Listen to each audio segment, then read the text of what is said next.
Hello guys, kamusta kayo? Ngayon ay gumagawa ako ng sulirap, no? Sulidap sa Bisaya. Ano ba tawag sa inyo nito? Ayan o.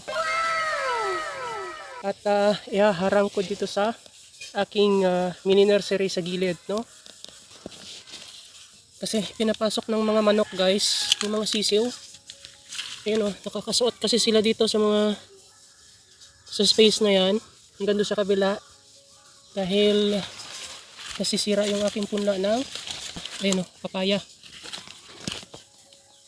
Yan, pinagtatapakan kasi. Tapos yung mga maliliit na transplant ko, tinutuka. So nasisira yung mga puno, yung punla. Kaya nagsulirap ako para maidingding dito sa gilid. Yan o. Yung mga butas.